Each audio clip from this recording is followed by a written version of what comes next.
Hello everyone, my name is Haybeck and welcome back to the Bell Valley Zoo. And today we are finally starting our first exhibit.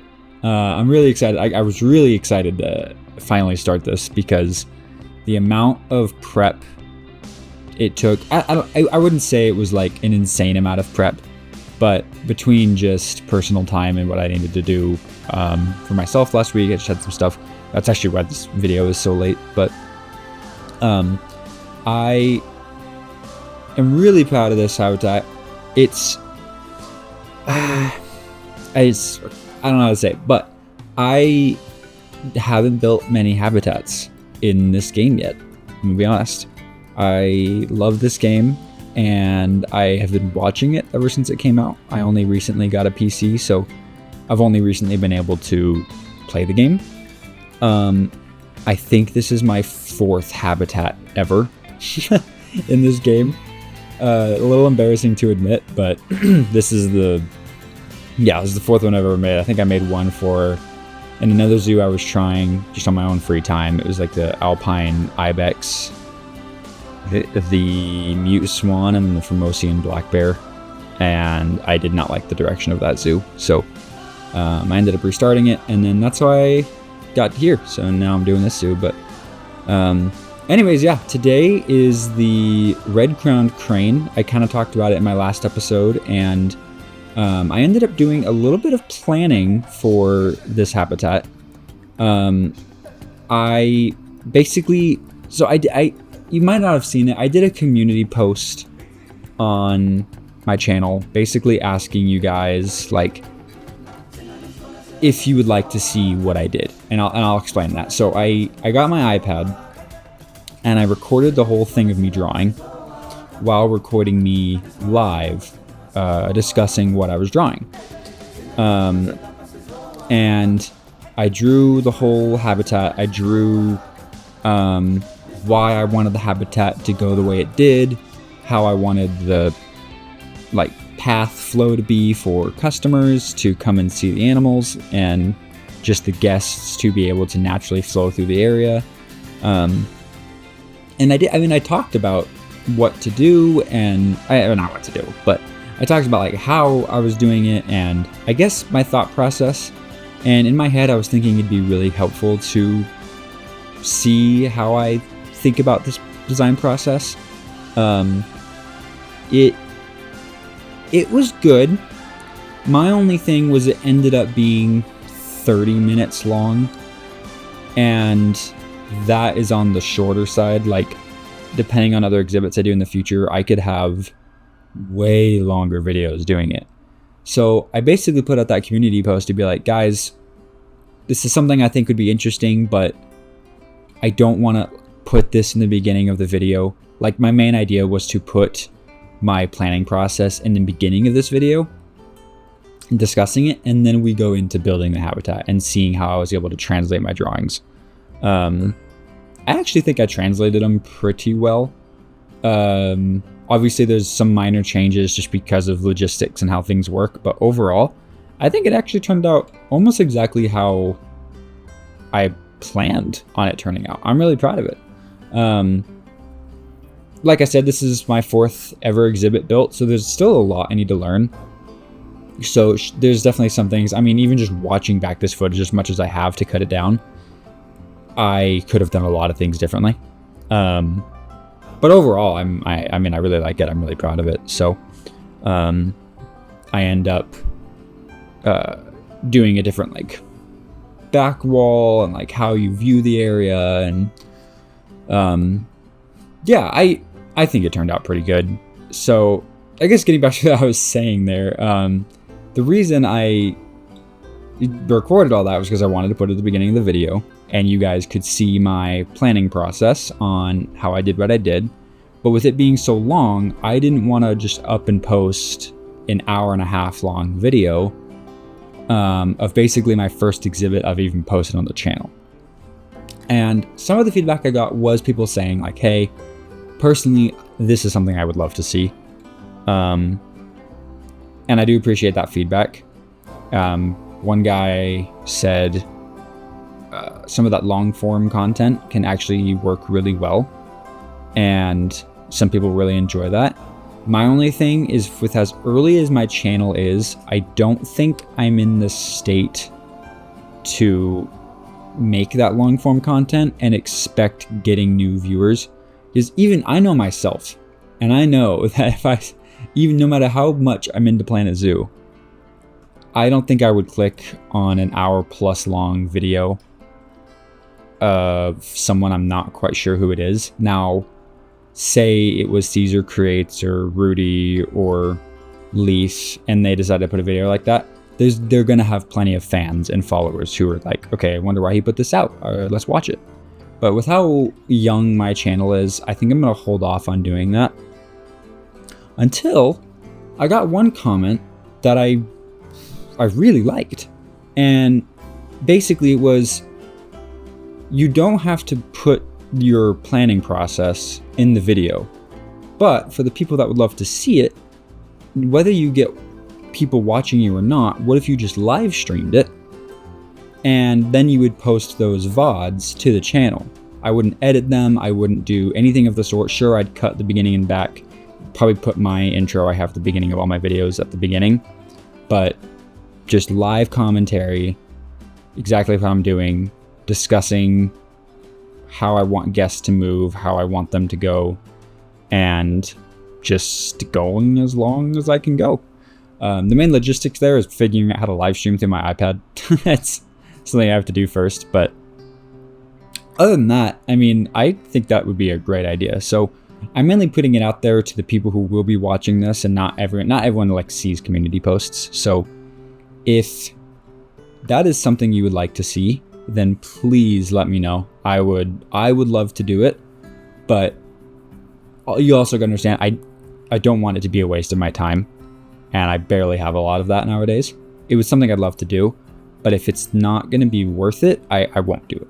So I guess that's kind of where I was going with there. But now that I'm kind of gotten to my point, I'm gonna stop yapping now and actually talk about what I'm doing here. So I did this rock wall as the back, and I wanted to do some of the rocks and terraces with some of the moss, and I think that it turned out really good. It looks a little cheesy right now. I make it look a lot better later with that back wall and putting plants in it and touching up the rocks and stuff. I personally really like the rocks I did on the inside channel with this concrete pad I did. I definitely based these like concrete pools based off what you see in real life, and because these are wading birds, I did a very thin amount of water. You can actually see when you click on the habitat the lowest amount of water that there is. This is only an inch of water, so it's kind of cool because you can see the birds walking through it. Like, you can see the ripples of the water while they're walking, but it's not super deep. And then they have these foraging pools to go to that I kind of hid, kind of didn't. I didn't want to fully hide them and make it look too obvious, so I kind of made it seem like a little more city zoo-like. Like there's clearly a deeper area of water for these birds to forage, but it's, you know, they didn't quite hide it well enough. So I think that turned out really well. All these leaves I'm placing down, I hated it. I'll delete it later. It made no sense to have these red leaves when I have no red trees anywhere. But yeah, so I did those multiple pools, and I had this large grass area. The fencing, I actually based off of a flamingo habitat that I found online. I'm gonna have to go re-find that, because I'll be honest, I don't remember where I got it. But that's where I got the inspiration for that. I mean, it's a pretty basic fence. I mean, it's a couple logs and some chain. You know, it could be a lot more advanced, but at the same time, these are just wading birds. A lot of things could be a lot more advanced in this whole area, but these aren't the most dangerous birds, so I wasn't too worried. I mean, it's a crane. They're pretty big, so I mean, I'm sure it could do something. But yeah, either way, I'm doing the planting on those rocks now, and it's kind of starting to blend in a little better. I wanted it to kind of flow a little easier, so it worked out pretty well. In my planning process for this exhibit, I did those kind of offshoot paths that almost ride right alongside the main path. And I lined them up just with the thoroughfares of those planting areas I did. I don't actually plant any of those on camera. So like those mulch spots I have right over there, I don't plant any of those on camera. But in the ending shots, you'll see that I did them. I think they came out pretty good. So, but it flows pretty well in there, and I fill in these big gaps with a nice pond and just some good planting and some shade trees and some bamboo. Because like I mentioned in my last video, the reason the red crown crane is my main entrance animal. Because normally you want an entrance animal that's relatively themed after the environment your zoo is built in. So having a red crown crane in what seems to be some sort of European sort of temperate environment didn't quite make sense. Also, these trees I delete because I realize how stupid they look. But the reason the red crown crane is my main habitat animal is because I'm gonna have it flow into my New Asia section, which basically goes directly behind these cranes. So you'll see later, I actually kind of create a little sign that's mounted on some rocks that kind of point you towards New Asia with a little animal on it that tells you where to go. And I think it turned out really cute. But yeah, other than that, that's a lot for the habitat itself. Those trees, I did the cherry blossom like dead trunks. I didn't like how dark they were. They were a little too unrealistic. They seemed almost plasticky. So I ended up getting rid of those, and I put in the other trees, branches. I don't remember what they were called. Something like the dead, it was like a yew tree, not the yew tree. Whatever. I should probably do better research. Anyways. But yeah, I ended up putting quite a few cranes in this habitat, but you'll see that later. The backstage area that I go on to later, it isn't my favorite. Obviously, I've seen way better when watching other people's videos. It was my first attempt at a backstage area, so don't judge too hard. It's not my favorite. I also just need better inspiration, and I'll be honest, I didn't really look too much into backstage areas when building it. I kind of just went off of other creators' videos that I've seen in the past and just went off memory. So you can kind of see that in it. I'm sure at some point, once I start getting better at them, I'll go back and enhance it. Like I can already tell you, depending on like how much we get into this zoo, hopefully we get to finish the zoo, but how far we get into this zoo, I'll make a video and maybe come back and completely redo this habitat. Who knows? But as of now, the habitat as a whole came together really well. But while looking into like how red crown cranes, like I guess work and like what they are, I learned a couple really cool things, because apparently red crown cranes are mainly aquatic cranes, and they have very large home ranges, specifically in southeastern Russia, northeast China, Mongolia, and eastern Japan, hence the New Asia theme I'm trying to go with connecting them. They also feed in deeper water than other cranes, which I guess is kind of funny because I made the water super thin, but that's, whatever. Anyways. But yeah, they forage regularly in pasture lands in Japan, like in the rice fields and stuff. And in the winter, they use the coastal salt marshes, rivers, freshwater marshes, rice paddies, and cultivated fields. And that's primarily what they forage on in the winter, because in the summer, some of those farmlands or vice versa. Those farmlands that they use in the summer aren't the same in the winter. Yeah, you know what I mean. But yeah, they prefer to nest in marshes with relatively deep water and standing dead vegetation. That way they don't have too many things possibly messing up their nests. So I thought that was pretty cool. The same with the red crown crane pairs are generally monogamous, which I found really interesting, because the majority in the animal kingdom, a lot of animals are actually polygamous. I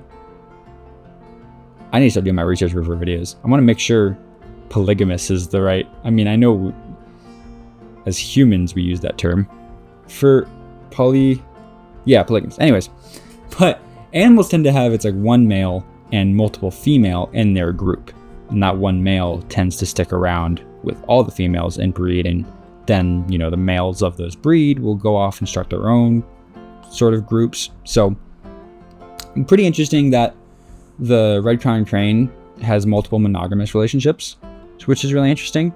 They tend to build their nests in wet ground or shallow water. Females usually lay 2 eggs, and they're incubated by both sexes. That's pretty common with birds. They last 29 to 34 days. The male takes the primary role in defending the nest against possible danger. Chicks fledge or take their first flight at about 95 days. When the young cranes are 3 months old, they accompany their parents while looking for food in the wetlands, and they are able to fly by autumn, which I wrote down a lot of these facts that I learned, but that didn't quite make sense. Anyways, the families tend to stay intact until the next breeding season when the young adults leave the parents, which is also very uncommon because in the animal kingdom, a lot of animals tend to just leave their young behind. So I found that very interesting that they stick together until that breeding season when some of their brood is eligible to go and mate and basically create their own clan. The red-crowned crane is also one of the largest cranes, sitting at just over 5 feet tall. And at first I was like, well, yeah, these things seem pretty tall in game, that adds up. Until I did some more research, and for reference, the sandhill crane, which if you're in North America is a very common crane you'd see, mainly in marshes, or same with like the blue heron, those stand just under 3.5 feet. So these cranes are 1.5 feet to up to 2 feet taller than the average crane that we in America would be used to. Obviously, depending on where you watch this, I'm sure you might have some bigger birds. Either way, so unless you're watching from Asia or Russia, you don't see these birds. And so these are very tall birds, and I think that would scare the crap out of me. So that's pretty interesting. But those are just a couple of the facts that I learned about these birds. I definitely fell in love with them the more I worked with them. I ended up putting them in, once I got the roof on this backstage area, and I ended up putting them in, and I love these things. I mean, these things not only perfectly fit the description of clack with them being colorful with that red spot on their heads, they're very loud. You can hear them from everywhere. I mean, you stand all the way to the back in the parking lot in the game, you will hear them. So they're really loud, they're very active, they're constantly moving, doing the little jump flies and stuff. And very kinetic. I mean, they move everywhere, and it's really fun to kind of sit there. There was a couple times I just sat there and watched, and I honestly forgot I was recording. So when I went back and went through my footage for this video, I was like, why am I just standing there? And I realized I was watching these, I mean, beautiful birds. So I absolutely love these animals. So definitely fell in love with them. This is some more stuff I did off camera, you'll see. So I ended up adding a border, and I did those flower beds that I flipped upside down. So I have that lining the entire fence. And then over by the backstage area that guests can view into, I added just a little barrier so guests didn't get too close to the glass, and just like a metal fence that, you know, they couldn't go and start knocking and scare the birds or something. I'm not going to be doing like guest viewing for all the backstage areas. It was kind of just an idea I had for this one that I thought would be fun. So not all of my animals are going to have backstage viewing. I think that might be a little much. You know, some of them, depending on like whether they're in buildings, I think would make sense. But certain animals, like I know the next section I'm working on is the North American animal section, and I don't think you really need to see the backstage of many of those. So I don't really plan on doing too much of it. So, I mean, I'm still going to do the backstage area, and that's for me to see. But as for guest viewing, I probably won't be touching on it. So, trying to think of some more stuff to touch on. I know the topics I want to talk about, but I kind of want to be able to discuss this exhibit more. I did a lot of small retouches off camera. So I definitely enhanced the exhibit a little more. And then I cut a lot of this video down because a lot of it was just repeating things. So, and then I made the backstage area of the building that you can view into that dark green, because a lot of zoos like using that dark green color because of how easily it blends into the background, depending on the zoo's choice of landscaping. So I did that dark green, and it's actually funny how a theory used in real life perfectly applies in this game as well. Like that dark green color, especially with that bamboo and those rocks, you can barely notice it's there. And then when you do notice it's there, it's, you know, it's cool. You can recognize it's a building, but you can almost shift your focus onto the habitat, and your mind kind of pushes it out of your eyesight. I don't know, I like it. I think it turned out really cool. But anyways, I wanted to shift to a topic that I'm so overly happy about, and that is the overwhelming support I've had on my last 3 videos. I mean, you guys have no idea how incredibly happy it makes me to wake up every morning and see how many more subscribers I have. My last episode, if you're a returning viewer and you watched my last episode, you'll know that I said before uploading that last episode, I had 47 subscribers. As of recording this right now, and I'm going to pause because I'm looking it up on my phone, I have 132 subscribers. That is absolutely mad. I have 3 videos on my channel. Not a single one is even about an animal, and I'm a primary like Planet Zoo channel. I say that I only have 3 videos, but you know, I'm mainly going to be doing Planet Zoo, Planet Coaster, Prehistoric Kingdom.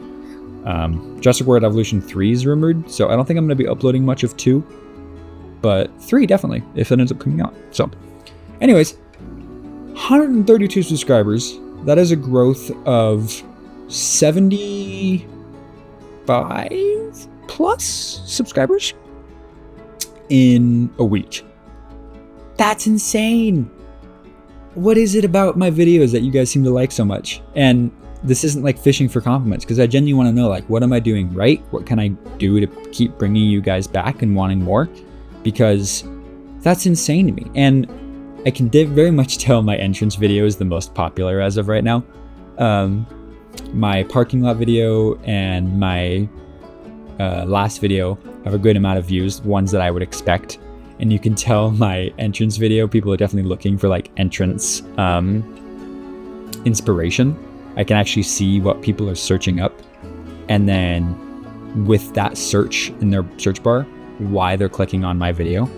And so many people are just looking for Planet Zoo inspiration. So nearly 2,000 views on that video right now. And if you're watching this video for any particular reason, please like and subscribe. I know you might just be here to get some inspiration. You might not even be listening to this because you're just skipping ahead to the video, and I know who you are. That's okay. I don't actually care. But whatever I can do to help. But yeah, if you could please subscribe and help out the channel and share anywhere you can, and just tell your friends. And I know I'm kind of late to the Planet Zoo party. I mean, we're just now getting on to possibly our last DLC coming out here soon. But either way, I would love to grow and really be on you guys' radars and keep coming back. I know I have some returning viewers now, and I so greatly appreciate all the amazing support from you guys, and it means so much, and all the incredible comments. It's the internet, so I'm bound to expect a couple negative comments, and it's going to happen, but funnily enough, I don't have many right now, and that's really nice. I mean, I can take negative comments. You know, people can be rude, people can be a little harsh, but it doesn't really affect me. But nothing yet, and that's just insane to me. The Planet Zoo community is so incredibly kind and respectful, and I just don't know what to say. You guys are seriously amazing, and I've been rambling on for a while now, and this is a shorter video, so it'll be coming to a close soon, but I don't know what else to say. Just please like and subscribe and leave a comment. Tell me what you liked about this video. Tell me what I could do better. I love feedback. I love being able to take what you guys tell me and learn from it and push to be better. So that's all from me today. I'm hoping that I can get the next video out next Tuesday, like my normal uploads. Like I said, I had a little something last week, and wasn't able to get this out in time. I'm also uploading this video a little later than I normally do, but I can also see when you guys are usually watching YouTube. So I might try and adjust my time to when they get uploaded, but we'll see how this video goes. But either way, thank you guys so much. I'm going to leave it here, and you guys can watch the rest of the video. There's not too much left. Yeah, I will see you guys in the next one. Bye!